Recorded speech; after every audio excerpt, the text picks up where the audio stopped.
네, 우리 하나님 말씀 보겠습니다. 사도행전 24장 10절에서 23절까지의 말씀입니다. 신약성경 230면이고요. 사도행전 24장 10절에서 23절까지의 말씀, 우리가 주님을 경외하는 마음으로 다 같이 일어서셔서 말씀을 함께 봉독하도록 하겠습니다. 네, 함께 같이 천천히 읽도록 하겠습니다. 총독이 바울에게 머리로 표시하여 말하라 하니 그가 대답하되 당신이 여러 해 전부터 이 민족의 재판장 된 것을 내가 알고 내 사건에 대하여 기꺼이 변명하나이다. 당신이 아실 수 있는 바와 같이 내가 예루살렘에 예배하러 올라간 지 열 이틀밖에 안 되었고 그들은 내가 성전에서 누구와 변론하는 것이나 회당 또는 시중에서 무리를 소동하게 하는 것을 보지 못하였으니 이제 나를 고발하는 모든 일에 대하여 그들이 능히 당신 앞에 내세울 것이 없나이다. 그러나 이것을 당신께 고백하리이다. 나는 그들이 이단이라 하는 도를 따라 조상의 하나님을 섬기고 율법과 선지자들의 글에 기록된 것을 다 믿으며 그들이 기다리는 바 하나님께 향한 소망을 나도 가졌으니 곧 의인과 악인의 부활이 있으리라 함이니이다. 이것으로 말미암아 나도 하나님과 사람에 대하여 항상 양심의 거리낌이 없기를 힘쓰나이다. 여러 해 만에 내가 내 민족을 구제할 것과 재물을 가지고 와서 드리는 중에 내가 결례를 행하였고 모임도 없고 소동도 없이 성전에 있는 것을 그들이 보았나이다. 그러나 아시아로부터 온 어떤 유대인들이 있었으니 그들이 만일 나를 반대할 사건이 있으면 마땅히 당신 앞에 와서 고발하였을 것이요 그렇지 않으면 이 사람들이 내가 공회 앞에 섰을 때에 무슨 옳지 않은 것을 보았는가 말하라 하소서. 오직 내가 그들 가운데 서서 외치기를 내가 죽은 자의 부활에 대하여 오늘 너희 앞에 신문을 받는다고 한 이 한 소리만 있을 따름이니이다 하니 벨릭스가 이 도에 관한 것을 더 자세히 아는 고로 연기하여 이르되 천부장 무시아가 내려오거든 너희 일을 처결하리라 하고 백부장에게 명하여 바울을 지키되 자유를 주고 그의 친구들이 그를 돌보아 주는 것을 금하지 말라 하니라. 아멘. 우리 앉으시면서 은혜 많이 받으세요. 서로 격려합니다. 지난 한 주간에 저는 좀 특히 여러 가지 일이 있었지만 회개할 일이 좀 하나 있었습니다. 무엇이냐면 제가 서비스를 받고 있었던 어떤 서비스를 해지했는데 해지한 이후에도 계속 요금이 나오는 것입니다. 그래서 지난달에도 전화를 해가지고 고객센터 직원에게 이것 좀 빨리 좀 처리를 해달라 이렇게 이야기를 했습니다. 그런데 이번 달에도 여전히 또 그 서비스에 대한 고지서가 날라온 것입니다. 그래서 상당히 좀 화가 났습니다. 그래서 그 화난 그러한 감정을 가지고 고객센터에 전화를 했지요. 그리고 고압적인 태도로 당장 처리를 안 해주면 마음이 힘들 것 같다. 어쨌든 고압적인 태도로 직원이 지난달에도 얘기했는데 왜 아직까지 처리를 안 해주냐 뭐 이러면서 전화를 끊었습니다. 그런데 전화를 끊고 보니까 너무 미안한 마음이 들었습니다. 왜냐하면 지난달에 받았던 고객센터 직원이 아니라 오늘은 처음 제 전화를 받은 고객센터 직원이었거든요. 그러다 보니까 너무 미안한 마음이 들었고 또 한편으로 저는 목사이지 않습니까? 그죠? 목사로서 이 세상의 빛과 소금으로서 살아가기를 간절히 또 소망을 하고 있지만 조금 더 좀 조곤조곤하게 저의 어떤 그 불만을 이야기를 좀 잘 또 했었어도 됐겠지만 또 고압적인 태도로 그렇게 했다는 것이 너무 참 미안한 마음이 들었고요. 그 일로 인해서 하나님 앞에 회개를 하게 됐습니다. 참 그렇습니다. 우리는 하나님 앞에서 매 순간 하나님의 자녀로서 또 예수 그리스도를 믿는 믿음의 사람으로서 이 땅에 정말 하나님의 사랑과 하나님의 은혜가 무엇인지를 우리의 삶으로 더 풍성하게 나타내기를 원하지만 그것이 마음처럼 쉽지 않은 것 같습니다. 오늘 우리가 읽은 본문을 통해서 바울의 삶을 통하여 우리는 예수를 믿고 또 예수 그리스도 안에서 변화된 자의 삶의 태도를 좀 더 배워보려고 합니다. 여러분 오늘 바울은요 여러분들이 알다시피 예수님의 은혜를 힘입어서 변화를 받은 이 바울이 세 차례에 걸쳐서 전도 여행, 세계 전도 여행을 가지요. 그런데 3차 전도 여행을 하면서 그가 예루살렘으로 갑니다. 예루살렘에 가는 이유는 3차 전도 여행을 하면서 그가 구제헌금을 교회들마다 걷었어요. 구제헌금을 걷어서 이것을 예루살렘 교회가 기근에 있었기 때문에 그 교회를 돕기 위하여 구제헌금을 걷어서 예루살렘에 전달을 해줘야 되는 것입니다. 그런데 문제는 이 예루살렘에 바울을 기다리던, 바울이 좋아서 기다린 게 아니라 바울을 해치려고, 죽이려고 바울을 기다리던 유대인 세력들이 있습니다. 여러분, 예수님께서도요, 예수님이 우리가 복음서를 통해서 살펴볼 수 있는 것처럼 사람들이 예수님의 말씀에 가까이 하고 예수님을 따르는 사람들이 많아지면 많아질수록 어떤 일이 벌어지냐면 상대적으로 예수님을 향하여서 박해하고 핍박하는 유대인 세력들이 더 크고 강해지는 것을 우리가 볼 수 있고요. 또 심지어 그들은 어떻게 했습니까? 예수님을 십자가에 못 박아라 라고 외치면서 결국 예수님의 십자가 처형에 당하도록 그렇게 이끌었던 세력들이 바로 유대인 세력들이었습니다. 바울도 마찬가지입니다. 바울도 처음에는 사실 기존의 유대인들처럼 예수님을 믿는 사람들을 반대하던 사람이었습니다. 그런데 이 바울이 예수님을 믿는 사람들을 핍박하기 위하여 가는 다마스커스로 가는 그 도중에 예수님을 만나게 되죠. 그래서 완전한 변화를 경험을 합니다. 그 뒤로 변화된 이 바울이 세 차례에 걸쳐서 세계를 다니면서 복음을 증거하는 그러한 일을 합니다. 그러면서 마지막 세 번째 전도 여행을 하면서 바울을 만나는 사람들이 바울이 예루살렘에 가면 어떤 일이 벌어질 것인지 다 알고 있었습니다. 바울도 역시 성령님께서 자신이 예루살렘에 가면 자기를 향하여서 고난과 환난이 기다릴 것이다 라고 하는 성령님의 말씀을 자기도 알고 있다. 그런데 나는 이 복음을 증거하는 일에는 나의 목숨도 아깝지 않게 정말 주님 앞에 드리고 싶다. 이러한 믿음의 고백을 하면서 예루살렘으로 가게 됩니다. 예루살렘에 간 이 바울은 아니나 다를까 거기에서 바울을 죽이려고 기다리고 있었던 이 유대인 세력들이 있었습니다. 그런 그 유대인 세력들이 막 바울을 향하여서 죽이려고 하는 이 소동이 또 일어나니까 그 치안을, 예루살렘의 치안을 담당하고 있었던 이 천부장이 그 소동을 보고서 사람들이 바울을 공격하는 것을 이제 그치게 만들죠. 그러면서 이 바울이 로마 시민이라는 것을 알게 됩니다. 천부장은 사실 바울의 원래 그 당시에 이집트에 아주 유명한 폭도들이 있었어요. 3만 명이 되어지는 그 팔레스타인 지방을 상당히 위협하는 그런 3만 명이 되는 이집트의 폭도들이 있었는데 그 우두머리가 도망을 간 그런 소문이 있었습니다. 그래서 이 천부장은 바울이 바로 그런 사람이어서 이 사람들이 이렇게 소동을 벌이는구나 이렇게 생각을 한 거예요. 그 폭도들의 우두머리라고 생각을 했던 것이죠. 그래서 바울을 결박을 하고 나름대로 사람들과 떼어놓았습니다. 그런데 문제는 이 바울이 로마 시민이라는 것을 이 천부장이 나중에 알게 된 것입니다. 로마 시민을 죄도 묻지 않고 결박하는 것은 상당히 문제가 될 수 있는 거거든요. 이 천부장은 자기도 돈을 뿌려서 돈을 사용해서 자기도 로마 시민권을 얻었는데 바울도 로마 시민자라고 하는 이 사실에 놀라게 되고요. 심지어 바울은 태어나서부터 로마 시민이라는 사실을 알게 된 거예요. 그러니까 자기보다 더 원조잖아요. 이렇게 로마 시민인 바울을 자기가 결박하고 가두었다는 이 사실이 황제에게 알려지면 자기도 위태로운 상황이 되는 것이죠. 그래서 그 다음부터는 이 바울을 보호하려고 애를 씁니다.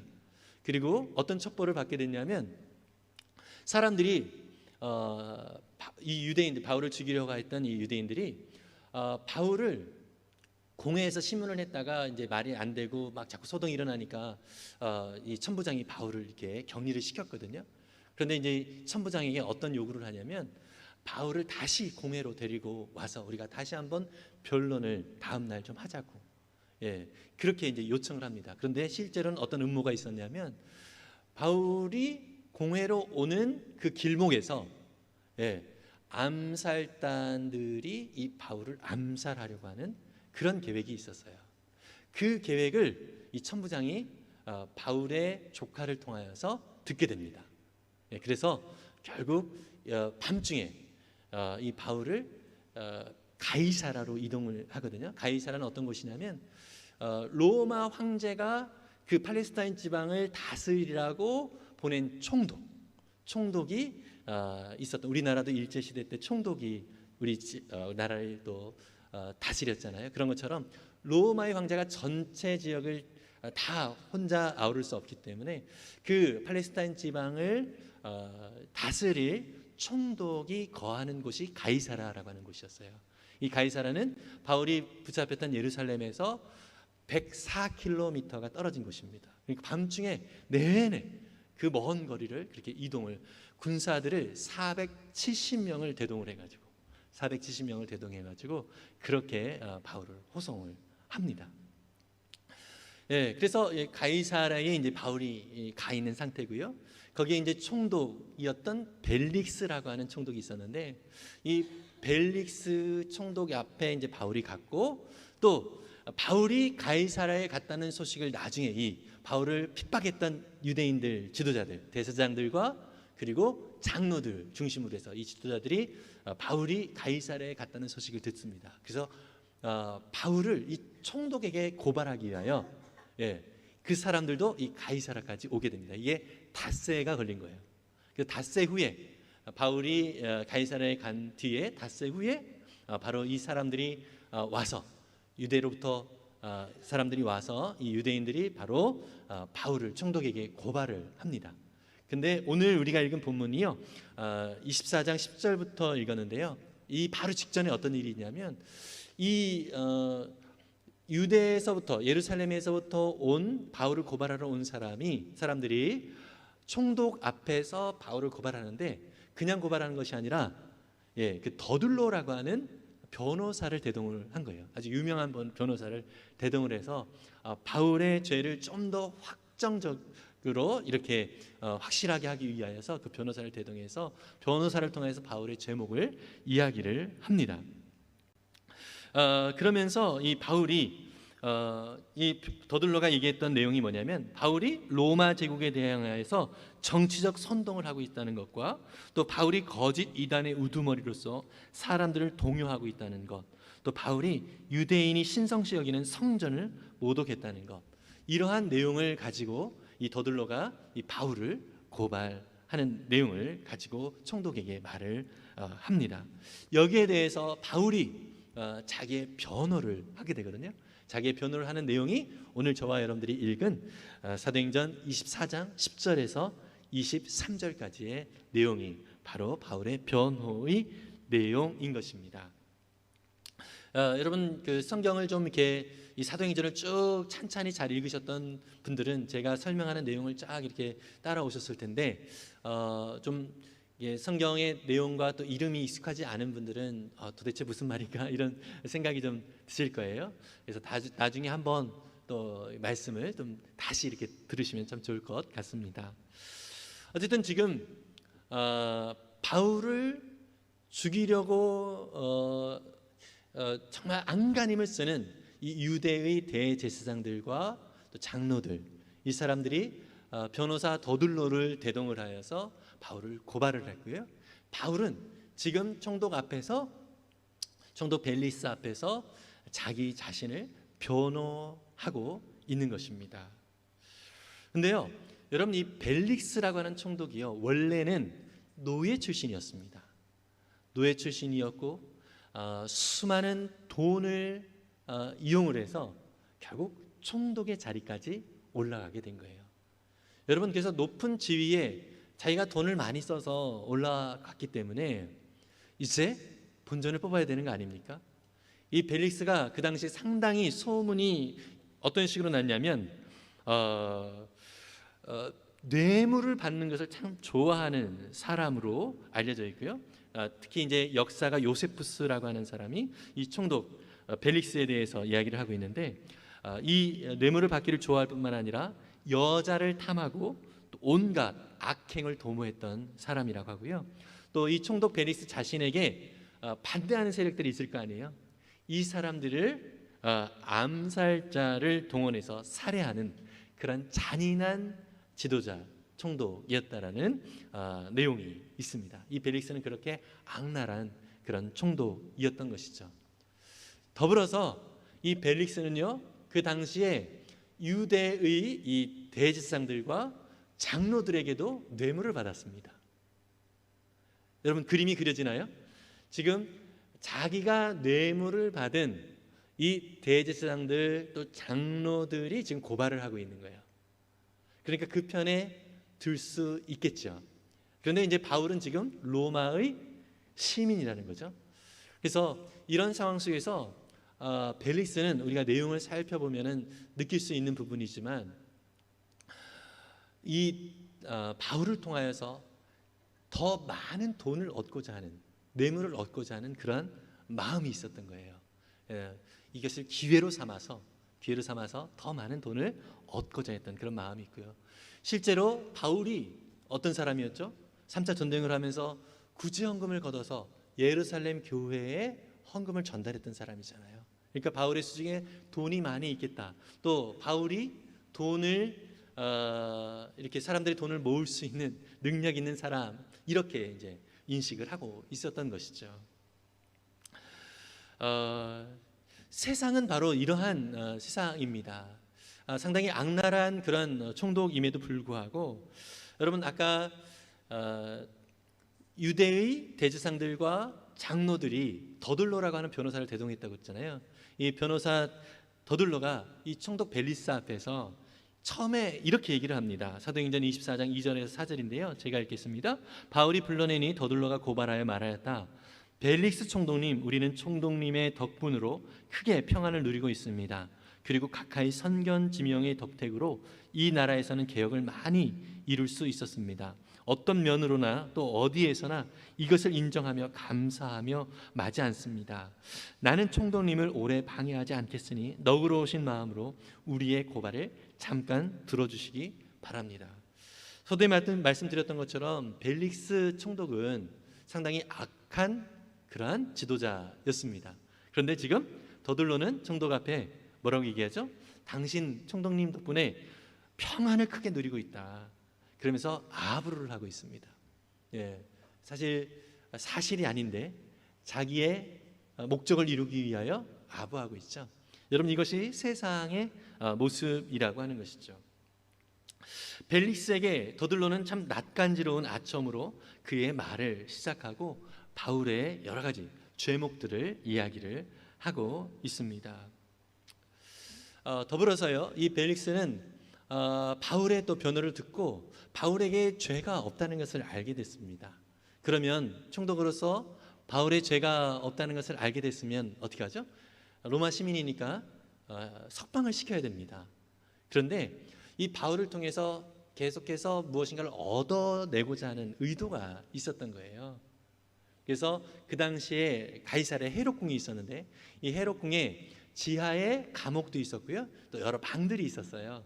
근데 그 지하의 감옥에 이 바울이 있었다라고 하는 설이 있고, 또 여러 헤롯궁의 방들 중에 한 방에 머물러 있었다라고 하는 설도 있습니다. 어쨌든 이 총독 벨릭스는 바울을 자유롭게 해줍니다. 그런데 이 일이 있고 나서 어느 정도 그 기간이 있냐면 2년 동안이나 그렇게 하고 있어요. 나중에 이 벨릭스가 사실 문제를 일으켜서 탄핵을 당하거든요. 그 뒤를 이어서 베스도라고 하는 총독이 다시 부임을 하게 되어지는데, 그 인수인계를 하는 과정 속에서 또 바울을 또 만나는 그런 내용이 우리 뒤에 나오거든요. 어쨌든 이 벨릭스는 자꾸 바울을 그 헤롯궁에서 불러내어서 자꾸 이야기를 해요. 말을 해요. 사도행전 24장 24절에서 26절이 바로 그런 내용을 담고 있는데요. 제가 읽겠습니다. 며칠 뒤에 벨릭스가 유대 여자인 자기 아내 드루실라와 함께 와서 바울을 불러내어 그리스도 예수를 믿는 믿음에 관하여 바울이 설명하는 것을 들었다. 바울이 정의와 절제와 장차 올 심판에 관해서 말할 때에 벨릭스는 두려워해서 이제 그만하면 됐으니 가시오, 기회가 있으면 다시 당신을 부르겠소 하고 말하였다. 동시에 그는 바울에게서 돈을 받을까 하고 은근히 바랐다. 그래서 그는 바울을 자주 불러내어 이야기를 나누었다. 벨릭스는 바울을 자꾸 만나면서 바울은 어쨌든 계속해서 복음을 전하고자 하는 마음이 강했던 거예요. 그래서 계속 복음을 전하고, 그리고 특히 그 복음의 내용이 정의와 절제와 장차 올 심판에 대해서 이야기를 했다고 합니다. 그 이야기를 들은 벨릭스는 그 마음이 두려웠다고 그래요. 사실 말씀이 전해졌을 때 반응이 있었다는 얘기죠. 그런데 그만두어라, 됐다, 기회가 있으면 당신을 또 부르겠어, 이렇게 얘기를 하면서 그 뒤에 몇 번 더 불렀다라고 얘기를 하고 있습니다. 그런데 문제는 뭐죠? 자기가 그 바울이 전한 복음에 두려움이 있기도 하고 반응이 있었어요. 반응이 있었음에도 불구하고 어떻게 하죠? 그것을 무시하고 자신의 목적, 바울을 통하여 어떻게 하면 돈을 받을 수 있을까, 여기에만 목적을 삼고요. 이것을 계속 바울을 틈틈이 만나면서 얼마나 그 기간을 유지를 했냐면 2년이나 유지를 했다는 것입니다. 바울에게도 상당히 힘든 기간이었을 것이고요.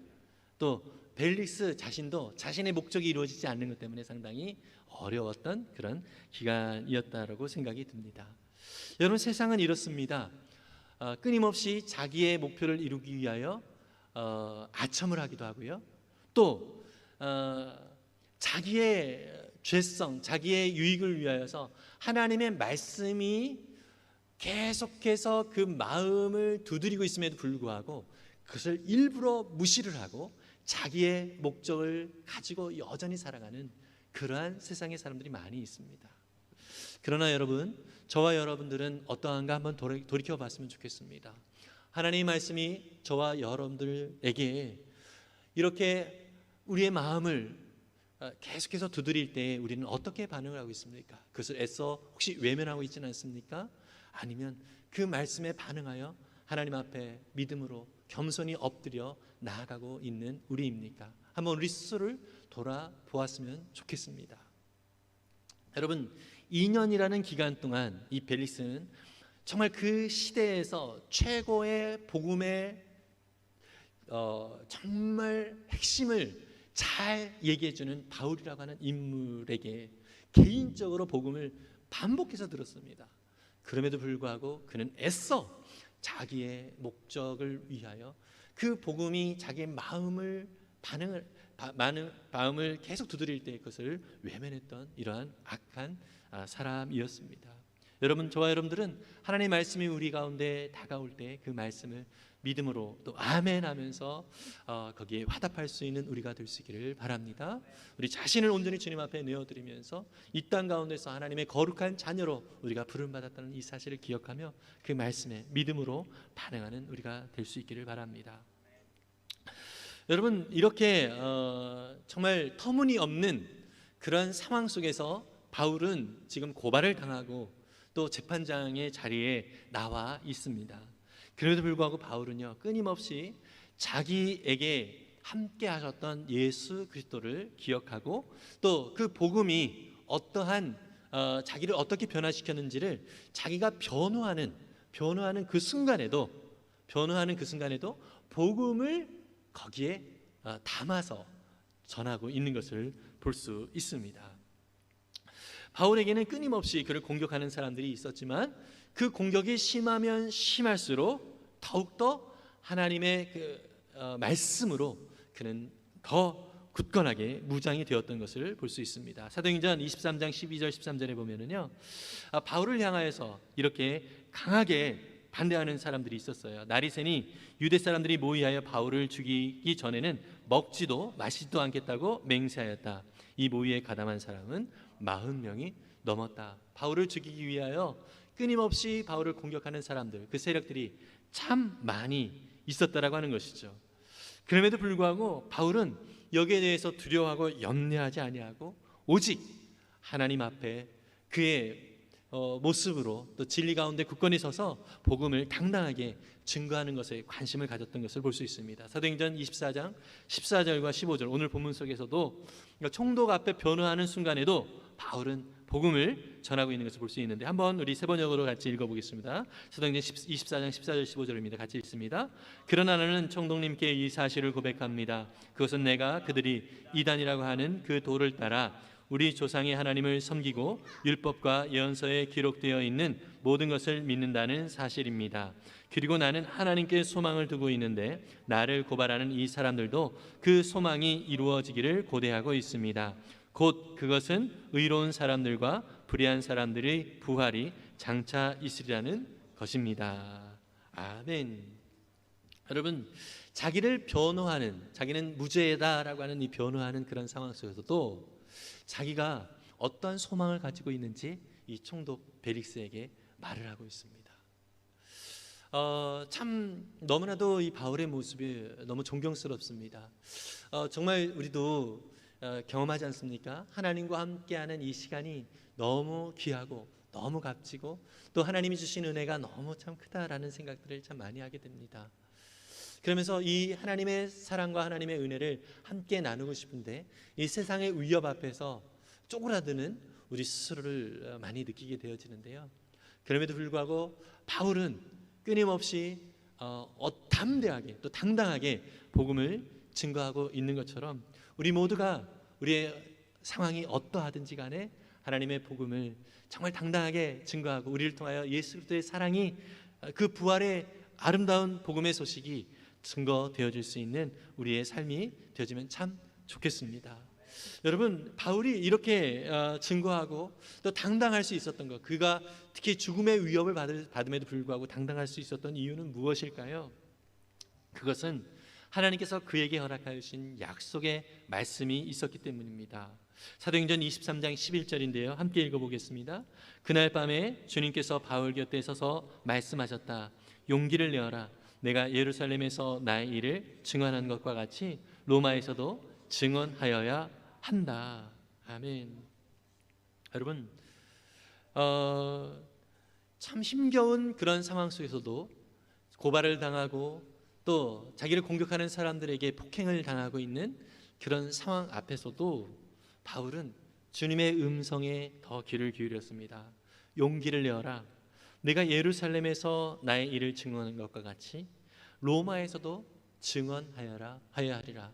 지금 바울은 예루살렘에서 로마로 가기 직전에 한 과정 지점인 가이사라에 지금 있는 것입니다.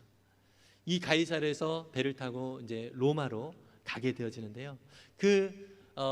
참 기나긴 여정이고 지금 말씀드렸다시피 이 가이사라에서 헤롯 궁에 2년이나 갇히게 되었어요.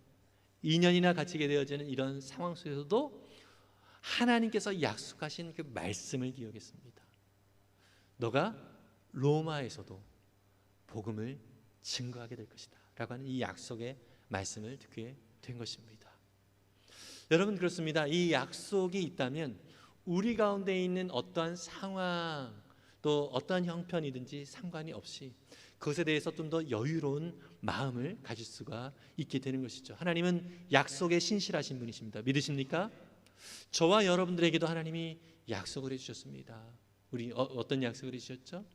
너희는 이 땅에 거룩한 제사장들, 또 이 땅에 정말로 보배로운 하나님의 백성들이라는 사실을 말씀해 주셨고 이 땅의 소금과 빛으로서 존재하고 있다라고 우리의 정체성을 말씀을 해주셨습니다.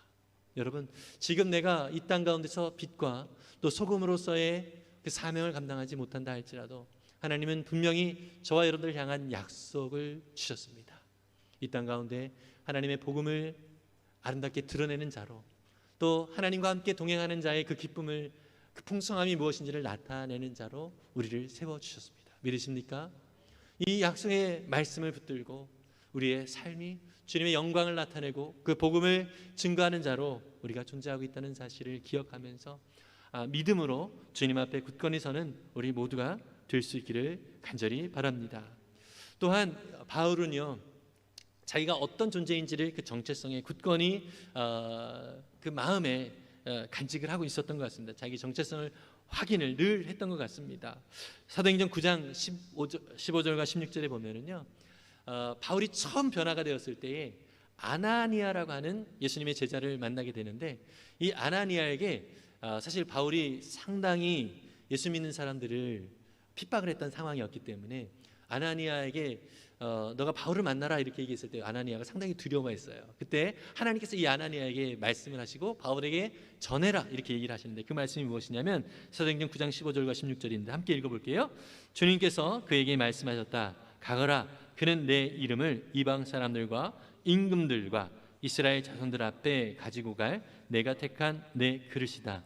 그가 내 이름을 위하여 얼마나 많은 고난을 받아야 할지를 내가 그에게 보여주려고 한다. 아멘. 여러분, 바울이 처음 예수님의 은혜를 입었을 때에 바울이 어떠한 존재가 될 것이다 라고 얘기를 하냐면, 이방인의 복음을 전할 그릇으로서 그가 지금 존재하고 있다라고 얘기를 하고 있습니다. 아직 변화가 되어지지 않은 상태예요. 그냥 예수님을 만난 그 순간이거든요. 아직 어떤 훈련도 되어지지 않는 순간에, 아직 부족함이 많은 그런 순간에 하나님은 이 바울에 대하여서 이 약속을 해주셨어요. 이방 사람들과 임금들과 이스라엘 자손들 앞에 가지고 갈 내가 택한, 이 복음을 가지고 갈 내가 택한 내 그릇이다라고 말씀을 해주고 있습니다. 여러분, 지금 우리의 모습도 참 연약하고 부족한 모습이 있습니다. 내가 과연 이러한 사명들을 감당할 수 있을까라는 궁금증이 우리 스스로에게 들 수도 있습니다. 그러나 분명한 것은 주님께서 우리를 그렇게 사용하기를 원하고 계신다는 사실입니다. 여러분, 이 주님의 말씀이 오늘 저와 여러분들에게 아멘으로 화답되어지는 그런 말씀이 될 수 있기를 바랍니다. 그런데요, 바울에게 이야기를 하면서, 바울에 대하여서 말씀을 하면서 내 이름을 위하여 그가 많은 고난을 받아야 할 것도 말씀을 해주고 있습니다. 사실 우리가 주님의 복음을 증거하고 주님의 뜻대로 살아가면 하나님께서 형통하게 해주셨으면 참 좋겠다, 이런 생각이 좀 듭니다. 그런데 서두에도 말씀드렸다시피 예수님도 그렇고요, 바울도 그렇고, 바울이 복음을 전하면 전할수록, 또 그를 따르는 사람이 많으면 많을수록 바울을 박해하는, 또 바울을 향하여 죽이고자 하는 그런 세력들이 더 많아지고 강해지는 것을 우리는 볼 수 있습니다. 여러분, 이 세상이 죄악 가운데 있기 때문에 어쩔 수 없는 것 같습니다. 우리가 예수 그리스도 안에서 믿음으로 살아가려고 애를 쓰면 애를 쓸수록, 또 우리의 삶 가운데서 주님이 기뻐하시는 열매를 맺으면 맺어갈수록 오히려 우리에게 우리가 원치 아니하는 고난과 같은 그런 상황들이 펼쳐질 수 있습니다. 그러나 여러분, 우리가 그 가운데서 두려워하지 않아도 될 이유는 하나님께서 저와 여러분들 가운데 약속하신 약속의 말씀이 있기 때문입니다. 하나님은 결국 저와 여러분을 통하여 영광을 받으실 것입니다. 하나님은 결국 수고했다, 착하고 충성된 종아 하면서 우리를 정말 기쁨으로 끌어안을 그 순간을 기대하면서 오늘 저와 여러분들을 붙들고 계시고, 또 우리의 모든 삶을 지켜주시고 보호해 주시는 우리 주님이십니다. 믿으십니까? 여러분, 이 주님이 우리를 통하여서 오늘도 일하고 계신다는 사실을 기억하고요, 벨릭스와 같이 정말 주님의 말씀이 자꾸 그의 심령을 계속 두드림에도 불구하고 그것을 외면하는 그러한 악함을 우리가 내어놓고 정말 주님의 말씀에 반응하며, 또 믿음으로, 또 주님의 약속의 말씀을 나의 마음에 깊이 새겨서 주님의 뜻을 더욱더 아름답게 이루어가는 우리 모두가 될 수 있기를 간절히 바랍니다. 마지막으로 오늘 침례식을 하게 됩니다. 여러분, 침례식은요, 우리의 정체성을 주 안에서 다시 한번 확인하는 그러한 의식이죠, 예식이죠. 우리의 옛자, 정말 내가 죄 가운데 살아가는 이 옛자는 완전히 십자가에 죽었고, 이제 내가 살아가는 것은 내 안에 역사하시는 예수 그리스도께서 살아가시는 것이다. 우리 가운데 침례를 받으신 분들, 또 세례를 받으신 분들은 이 하나님 아버지께서 우리 가운데 주신 이 메시지를 마음에 또 깊이 새길 수 있는 오늘이 되었으면 좋겠습니다. 우리는 예수 그리스도와 함께 이 모든 죄악된 우리의 모습은 십자가에 죽었습니다. 믿으십니까? 그리고 이제 우리가 살아가는 것은 우리 안에 역사하시는 예수 그리스도를 믿는 믿음으로 살아가는 것입니다. 여러분, 요즘 참 흉악하고 또 안타까운 그런 세상의 소식들이 많이 있습니다. 이러한 정말 안타까운 이 시대 속에서, 어떻게 보면 참 어두운 이 세대 속에서 정말 빛이 필요한, 더욱더 필요한 시대라고 생각합니다. 하나님은 저와 여러분들을 이 땅에, 이 어두운 세계에 빛의 자녀로 불러주셨습니다.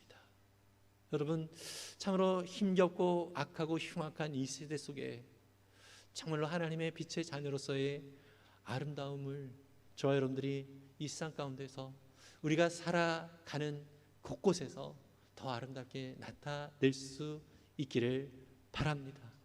서두에 말씀드렸던 것처럼 저도 사실 회개할 일들이 많이 있습니다.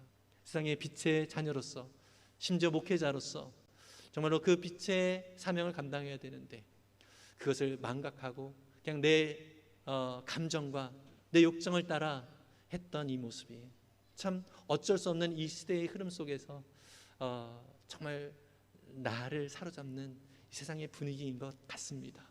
그러나 여러분, 이런 상황 속에서도 우리 주님이 살아계심을 우리가 더욱더 믿음으로 바라보면서 주님을 더욱더 의지하며 정말 주님의 빛된 거룩한 자녀로서 우리 안에 계신 예수 그리스도가 더욱더 풍성하게 증거되어지는 그런 은혜를 누릴 수 있는 우리 모두가 되시기를 간절히 소망합니다. 갈라디아서 2장 20절 말씀을 우리가 함께 읽고 마무리하기를 원합니다. 함께 읽겠습니다. 나는 그리스도와 함께 십자가에 못 박혔습니다. 이제 살고 있는 것은 내가 아닙니다. 그리스도께서 내 안에 살고 계십니다. 내가 지금 육신 안에서 살고 있는 삶은 나를 사랑하셔서 나를 위하여 자기 몸을 내어주신 하나님의 아들을 믿는 믿음 안에서 살아가는 것입니다. 아멘. 여러분, 믿음 안에서 살아가는 우리라는 사실을 기억하면서 주 안에서 그런 풍성함을 날마다 누리고 또 복음을 증거하는 우리 모두가 될 수 있기를 바랍니다. 이 시간 함께 찬양을 할 텐데요.